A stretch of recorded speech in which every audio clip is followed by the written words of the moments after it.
आज मी इथे बनवते झणझणीत अशी काळ्या रस्स्याची मिसळ. तर ही मिसळ आपल्या रेग्युलर मिसळपेक्षा थोडी स्ट्रॉंग असते, कारण यात सगळ्या प्रकारचे खडे मसाले वापरले जातात आणि इन्स्टंट असा फ्रेश असा त्यांचा मसाला बनवला जातो, जो की मी आता बनवते. तर सगळ्यात आधी मी हे सगळे खडे मसाले भाजून घेतले आणि आता त्यांना मिक्सरमधून बारीक वाटून घेतले, पावडर बनवून घेतले. थोडी खसखस भाजून घेतली, थोडा खोबऱ्याचा किसही भाजून घेतला आहे मी. आणि इथे मी आता कांदे कट करून कढईमध्ये न तळता डायरेक्टली मी गॅसवर इथे भाजून घेणार आहे, ज्यामुळे छान असा स्मोकी फ्लेवर येतो आपल्या मिसळला. आणि नंतर मी इथे आता 1 पाव मटकी घेतलेली, तिला मी आता शिजवून घेणार आहे पाण्यात हळद आणि मीठ घालून. 4 ते 5 मिनटं बस फक्त त्याला आपल्याला शिजवायचं आहे.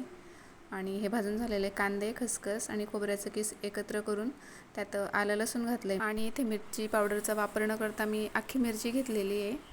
तर तिला मी थोडंसं तेल टाकून आधी भाजून घेतलं आणि हे वाटण तयार करून घेतलं आहे. आता मी मटकीची उसळ बनवून घेते. एका पॅनमध्ये मी थोडंसं तेल घातलं आहे, जिरं, हिंग, कांदा आणि हिरवी मिरची घालून कांदा परतल्यावर त्याच्यात मी आपण तो तयार करून घेतलेला आता मिसळचा मसाला घालते आणि आपण उकडून घेतलेली मटकी मी आता त्यात ॲड केली.